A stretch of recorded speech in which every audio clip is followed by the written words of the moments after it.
Kiss Kiss Bang Bang is a 2005 American black comedy crime film written and directed by Shane Black, starring Robert Downey Jr. What do you think, I'm stupid? Val Kilmer. Yes, I think you're stupid. Kiss Kiss Bang Bang. Welcome back to the Cult of Films.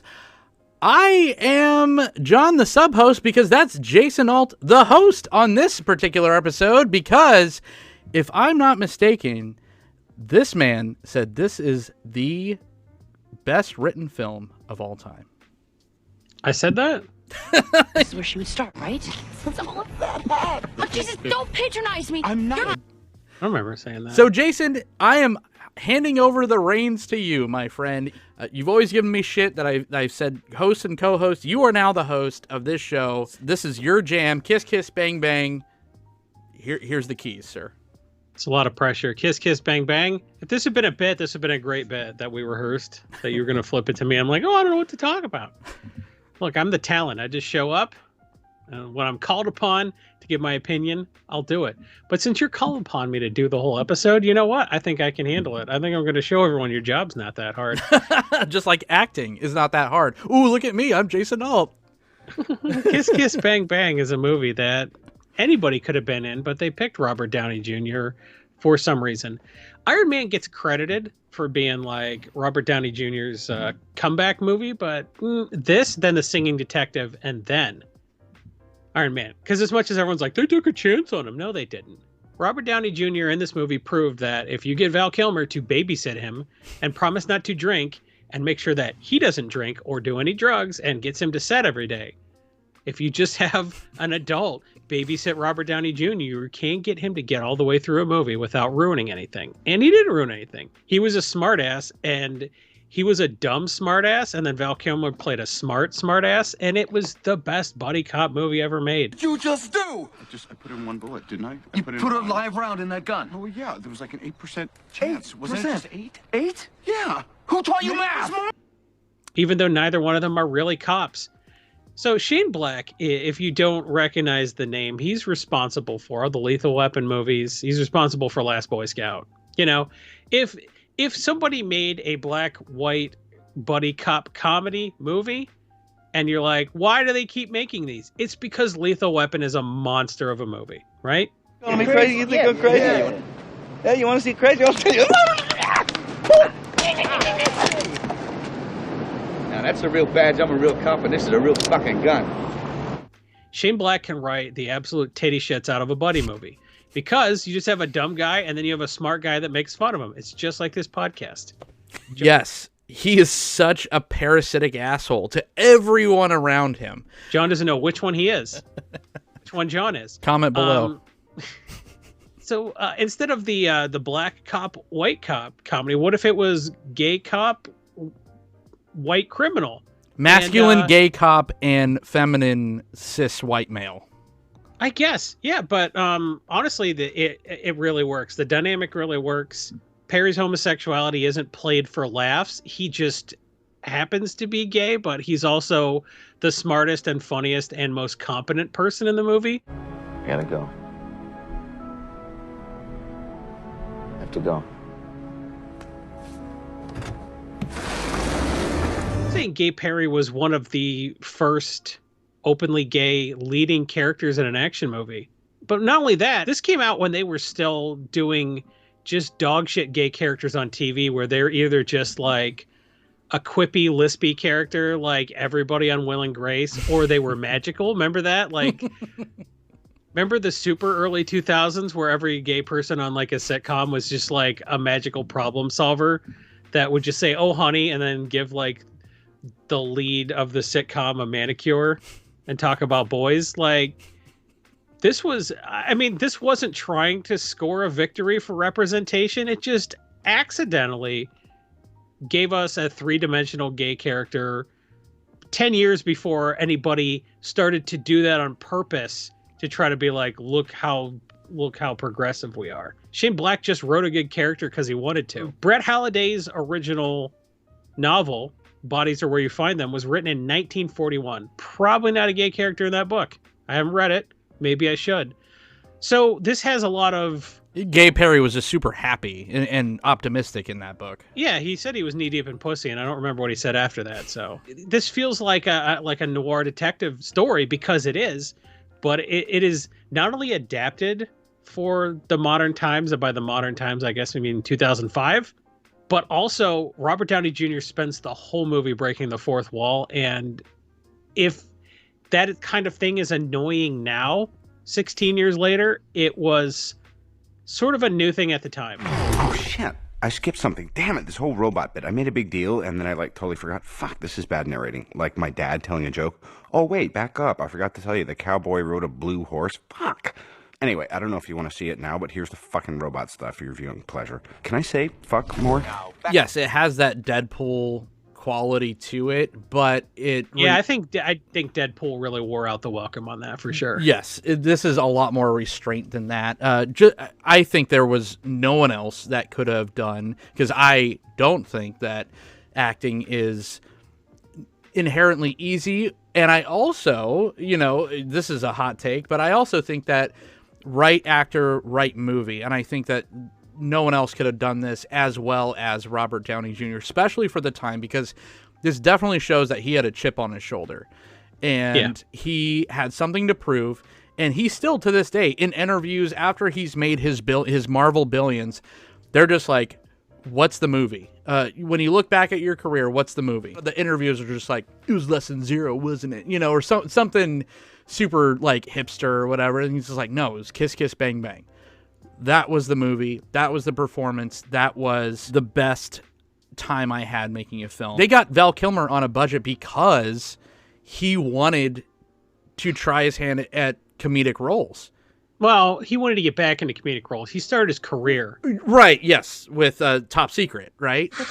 I'm not the first guy who fell in love with a girl he met in a restaurant who then turned out to be the daughter of a kidnapped scientist, only to lose her to a childhood lover who she'd last seen on a deserted island and who turned out 15 years later to be the leader of the French underground.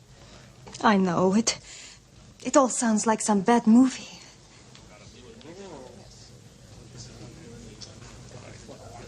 Yeah. Yes. Only you and I know that. He played the exact same character in Real Genius as he did in Top Gun. Mm-hmm. But in Real Genius, everybody around him was being wacky.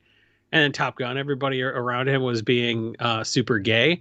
And so it's kind of funny. He was the only character who wasn't gay in Top Gun. I'd like to bust your butt. But anyway, he started doing comedic roles. And honestly, I wish he'd do more of them. He's very funny. Every attempt was a success, in my opinion. But he was so good at reloading an M16 that he's like, I want to do action forever. I think if it wasn't for the two leads in this being who they were, I think this movie's success was indicative upon their performances, because if it missed at all, if any of those jokes didn't land at all, I think this would have fallen off the rails pretty quickly, because the first time I watched it was for this. I was just like, yeah, I've seen Kiss Kiss Bang Bang. And then of course I started watching it. I'm like, I have confused this with so many other things. I have never seen this. So I got to watch it with completely... Wait, you lied to me? I think so. I watched it and I was just like, I don't think I've ever seen this film. And it really, it's just so fast. It has a settling in period, and it asks a lot of the audience to keep up with it. And that is, I think, the film's greatest strength. It has a very fun rewatchability to it that especially other comedies or other comedies like this, like the crime things, like the Tarantino films. This is just so fast, and if you can't keep up, you are left in the dust, and then it just becomes less enjoyable.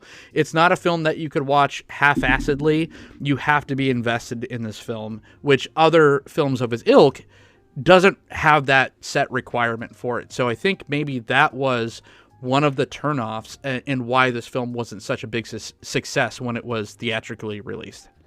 Why do you think it didn't go over? Because it had the writing pedigree, but it only made $15 million budget against its $15 million budget. Why do you think that was? Val Kilmer and Robert Downey Jr. putting asses in seats in Year of Our Lord 2K5? I don't know. I don't know that they were. I don't think they were at all. No. And this movie seems like it doesn't have anything going for it. And when you start to be like, well, it's the writer of, and then people are like, let me stop you there. I don't give a shit who wrote this. You tell someone that doesn't seem interested in it to make them see it. You can say it's funny, but people are like, no, The Hangover's funny. This isn't funny. You tell them it's a great send-up of 1940s noir where they took basically a noir script and then made fun of it from the inside out. I don't know. Does that appeal to people? I think they didn't know how to market this, and they probably didn't really try that hard to market this. That was sort of a thing. They're like, yeah, we'll let Shane make this because it was the first movie he's ever directed, and he wants to do this. You know, but at the same time, how could you even cut a trailer that makes people see what a funny movie this is? How do you do that? I don't know. You do it the same way that the people that made Snatch did it, right? You do it the same way that Matthew Vaughn or Guy Ritchie did it. And I think that's what it was, because there was a British invasion of comedy around that time, starting with like Lock, Stock, and Two Smoking Barrels, and you had Snatch, and you had all these other films that were just like flooding the market. And it's just like, oh my God, the Brits are so funny right now. And I feel like this was a little bit of that, like, people are just like, oh, this is the American version. One? Can you name a third British invasion movie? Well, yeah, like Shaun of the Dead. It came in waves, right? Like there was certain. I guess this was right around the time of Shaun of the Dead. Yeah. Yeah, it was same year, I think. It was that time where it was just like this type of humor was just like, oh, it's really funny to be British, and British people are quippy. It's like this is just as quippy and just as fast, if not faster, with the comedy and the jokes, but. I don't know. It's just like where people are just like, oh, this was an American film. This is a ripoff. I don't know what it was, because it's funny now. It's like a perfect time capsule movie, because you look at the cast now and you're just like, oh my God, a studio can't get Robert Downey Jr. to walk in the door for less than $1 billion at this point. He's the new, Jim Carrey after being Tony Stark for almost 2 decades. But it's just like, this was budget. They got him because they couldn't afford anyone else. So, John, since you always put it to me when I'm not ready, what is Kiss Kiss Bang Bang actually about? Well, I'm glad that you asked, Jason, because Kiss Kiss Bang Bang is about... You're stalling. Anytime somebody repeats the question like that, they're stalling.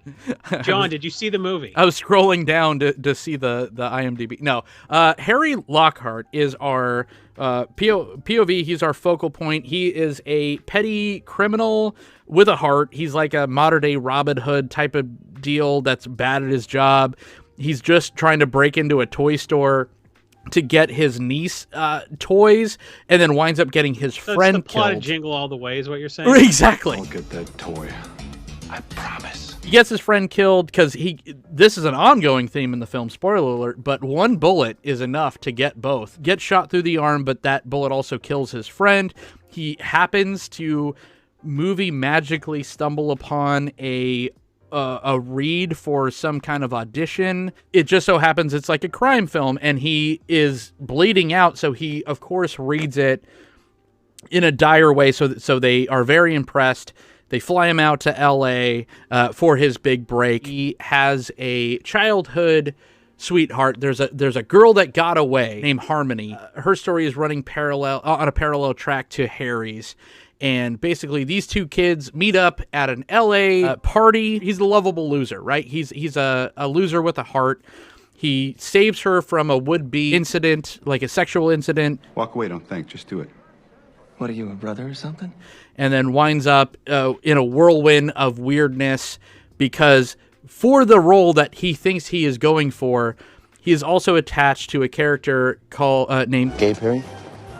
Oh, yeah. Who is an actual PI. And so it is his homework to do a weekend-long ride-along with Perry to kind of learn the ropes to get him to be more method acting. You way over-explained in some parts, and then you were really sparse in others, and that's how I do it. The cult of I films. spend about 3 minutes talking about the first minute of the film, and then I spend 30 seconds talking about the last 98 minutes. I feel like you captured my method. Seamless transition. Yeah, we did it. We told you everything you need to know, which is that it's a mystery. And movie reviewing is easy. Anybody could do it. Yeah. So we did it. It's the hijinks that makes it so lovable, right? Get out of my life! I'm at the airport, right? And I run into Flicka, and she just says, Did I just cut off your finger? yeah. It's on the floor to my periphery. I don't want to see it. Pick it up. Put it on ice. It loses the believability at the 25-minute mark when literally he is peeing on a corpse in a shower. But that's when I think I actually started really enjoying the movie. This movie is very funny. And Val Kilmer is very mean to everybody, but he's also very nice to them. Yeah. Like caring about people, but like being annoyed that they're idiots. That's parenting. In a way, Gay Perry was sort of like his dad in a way, right? And that was good. This movie prepared me for parenting. No, I don't know. I saw this in college. We watched a lot of movies in college, and this was one we kept going back to because it's so funny. And if someone had never seen it before, it's fun enough to sit through and watch it with someone watching it for the first time. Because when you've seen it before, you catch stuff. When you know kind of how the movie ends, it has a little bit of rewatchability because, yeah, there's a twist. It's, it's a noir mystery. Obviously, there is like a whodunit, and then you find out whodunit. But I feel like this is funny enough that like you don't care that you know how the movie ends. Because in a way, isn't every movie kind of got a twist where you're like, is Indiana Jones gonna die? No, he's not gonna die. He did it. He melted all those Nazis.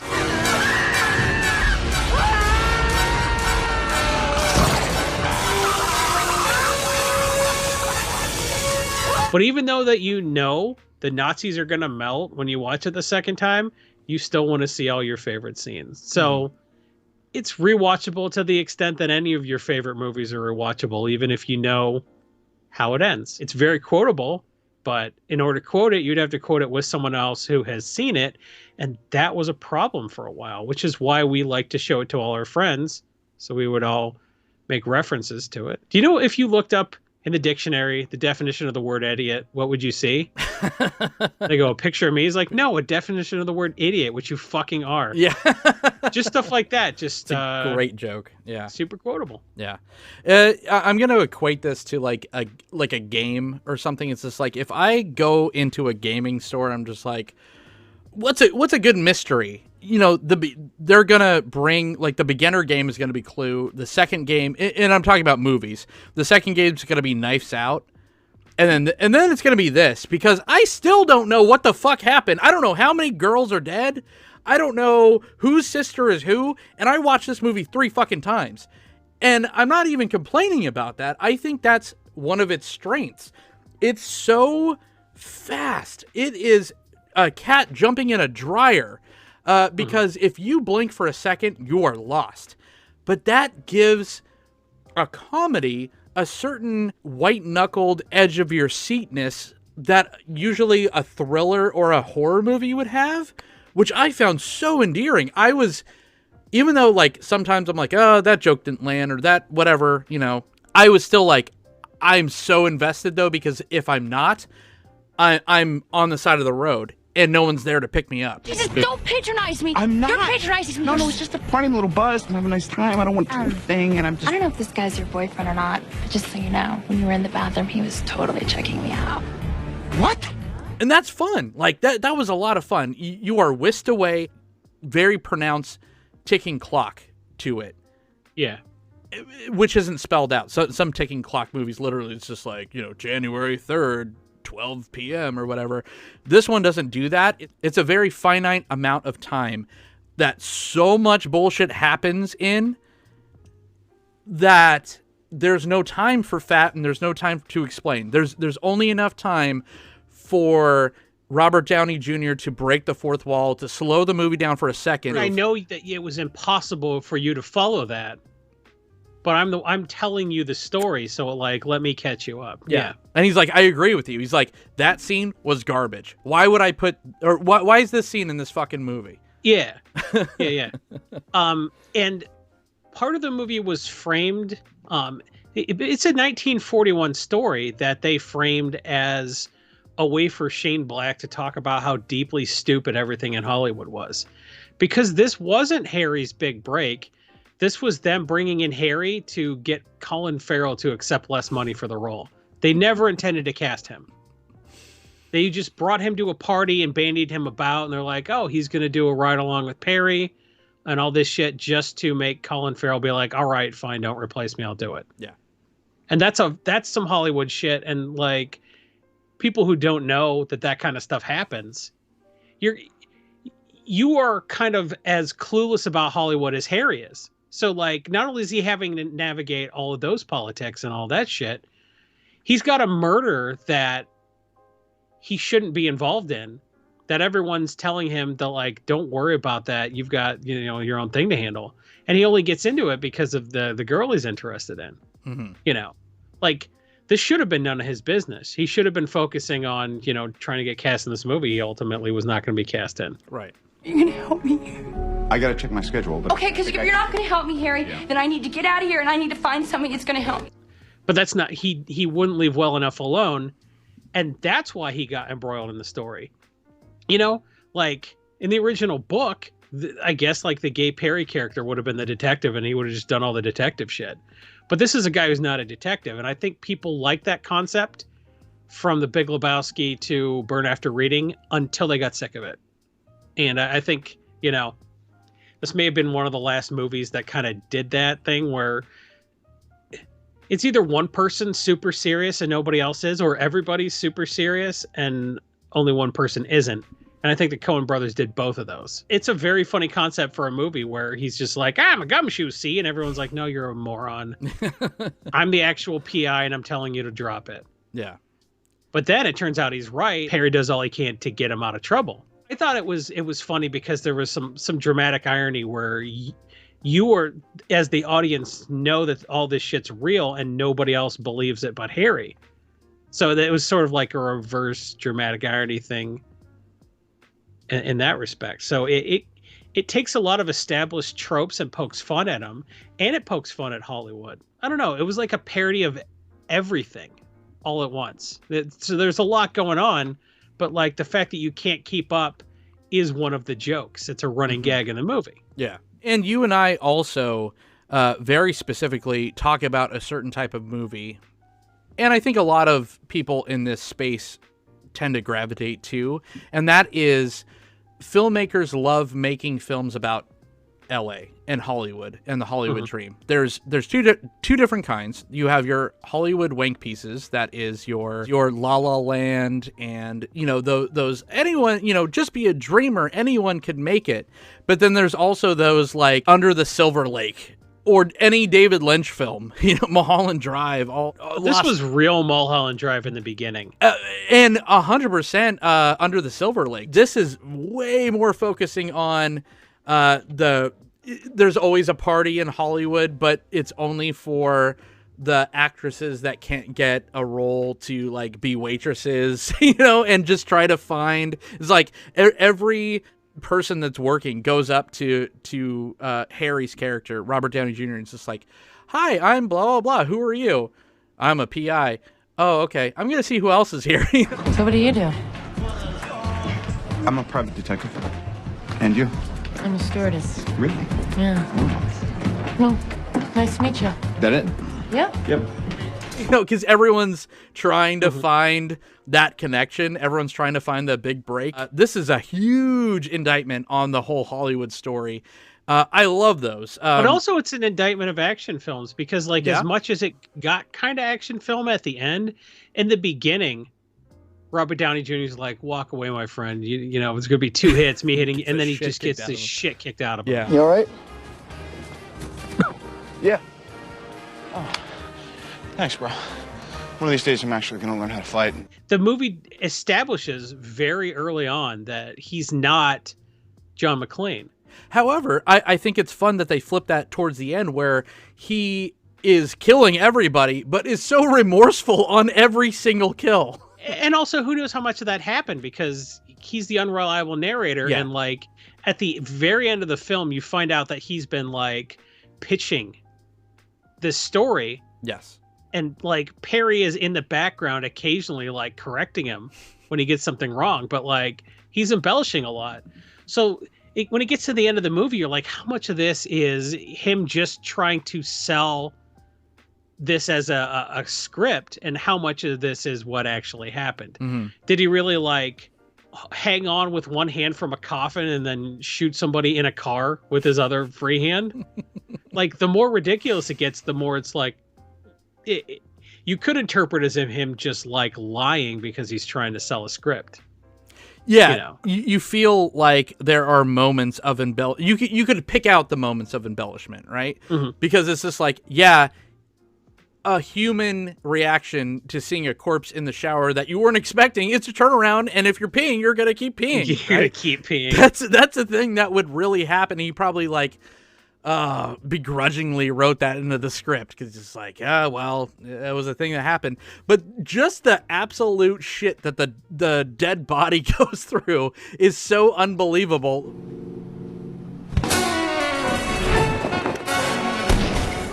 He's just like, that's the cinematic piece. That's the Harry embellishment. That's the Harry embellishment. It's like Val Kilmer shooting his captor that's shocking him, through the balls, shooting him through the crotch, the cod piece. It's like, of course, that's an embellishment. So well, that's a very Shane Black thing, because he did the gun down the pants thing in Long Kiss Goodnight too. Oh, that's true. Yeah, which came out right before this. Yeah. So that's a thing he loves to do. Is like, tough guys are such homophobes, they're not going to check a dude's crotch, and they're not going to pat down a dude's crotch looking for a gun. So that's a great place to hide a gun. He did that in 2 different movies. And you know what? It's funny and true both times. Yeah. I think it's too real to be a true rom-com, right? Like, I don't think this was a date movie. Depends who you're on a date with. This movie has something for everybody. Okay, when I say date movie, that means general audience, right? Like, we're going to go see Fever Pitch.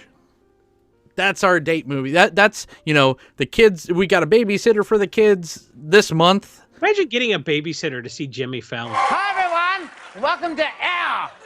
Can you come up with a worse example? You already pointed out the cast, because at the time, this was not the cast. This was not the people that were really selling tickets. But word of mouth happens, right? Like, if you make a good movie, think of Parasite. You make a good movie, people are going to see it. You make it. I guess, but The Nice Guys was good too, and that barely made its budget back. Also, it already had Shane Black's pedigree on it, though. Like, he already did shit at that point. They let him take 2 cracks. At trying to make this kind of movie, and The Nice Guys. Maybe the problem was no one gives a shit about a movie set in the 1970s. Per se, unless it's directed by David O. Russell. I don't know.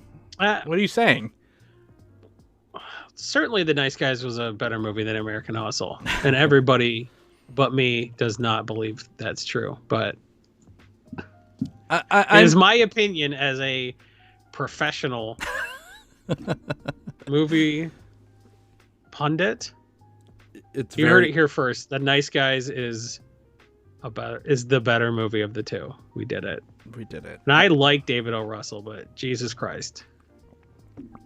Man, I wish you had the photographic embarrassing memory that I had, because I remember when we did our David O. Russell episode of Film Hooligans, I texted you right after, can this guy miss? Isn't this a perfect movie? You're like, what? You're all, calm down or something. Something very Jason Alt response, and I was like, oh, I am an idiot. So, John, this is the best written movie of all time, according to you, according to me. Well, according to a professional movie reviewer. According to you, yeah. According to me, this is the best written film of all. But who is it for? This is a cult film for a reason. It barely made back its budget, despite having a lot of things, and perhaps a lot of those are in retrospect. It's like, how did we think Robert Downey Jr. couldn't make it? Well, if you remember, in 2005, when you heard the name Robert Downey Jr., it's Robert Downey Jr. is arrested at a Burger King drive-thru trying to use his debit card to withdraw money. During a stop at Burger King in 2003 with a car full of f***ing dope, Robert Downey Jr. ate a burger which he found so disgusting that it made him rethink his life and he threw all of the drugs into the ocean. He was a mess around this time, and this was him. This was his Pulp Fiction, right? This was him reestablishing himself. Yeah. So, of course, obviously now we're like, oh yeah, who would not think that a movie with Robert Downey Jr. and Val Kilmer as two smartasses quipping at each other would be good? Well, nobody thought that in 2005. Well, now we know. So, knowing all that we know, who's this movie for? Well, the right people knew, right? Because that's why that was the resurgence. This was the springboard.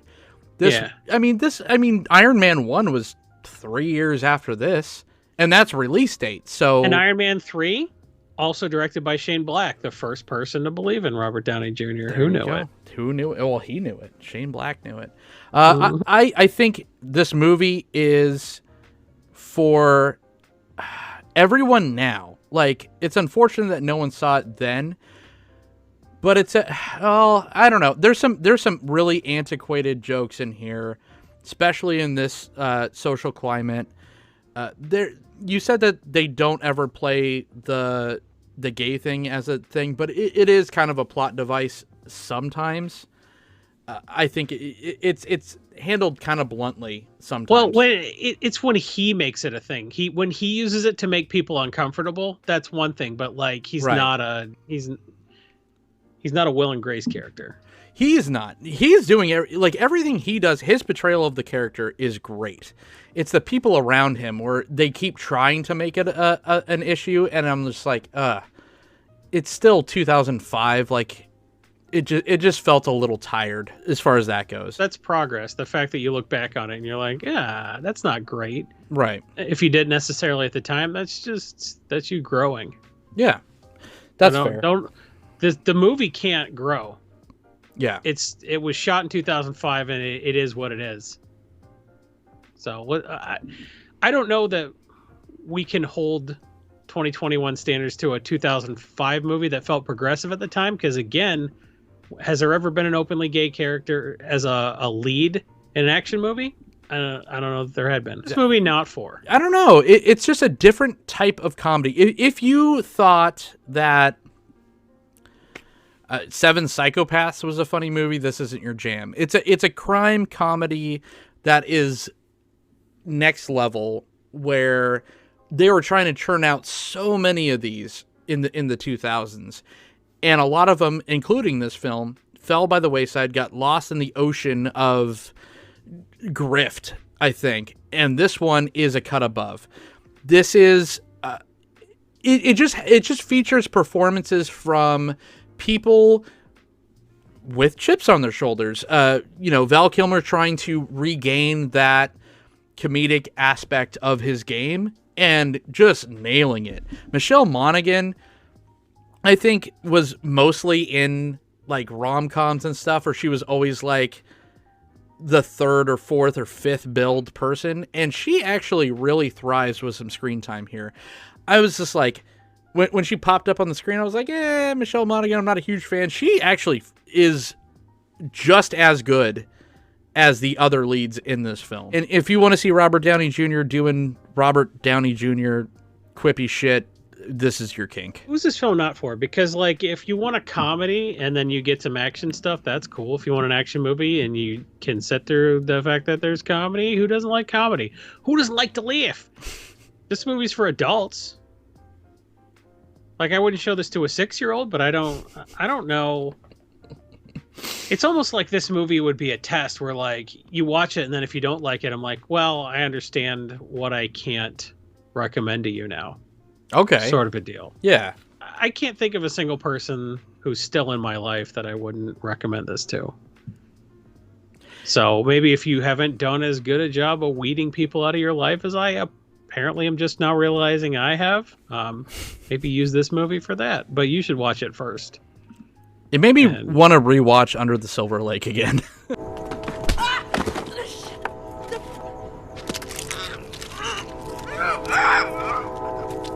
Make it a night. Make a night of it.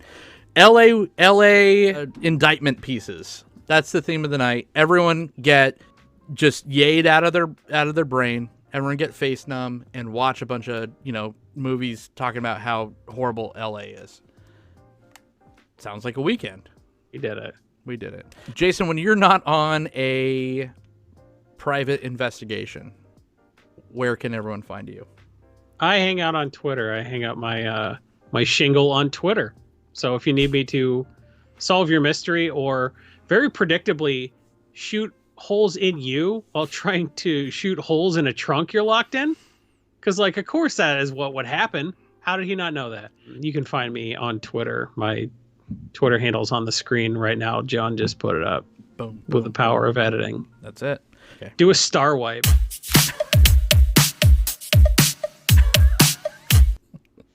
There it is. If George Lucas had directed this episode, how would he put my Twitter handle up on the screen? You could follow me at John the Host on Twitter. You could also follow this very show at The Cult of Films. You could follow this on all your favorite podcasting sites like Spotify and iTunes. Someone walked up to me today and said, we got in a conversation. It's just like, I just followed The Cult of Films on Spotify. I was like, holy shit. So Cult of Films is on Spotify? It is. And on iTunes. So leave us reviews and, leave us bits of fingers, because that shit is really easy to reattach, apparently, according to this film. Until next time. Don't let your dog near your severed digits.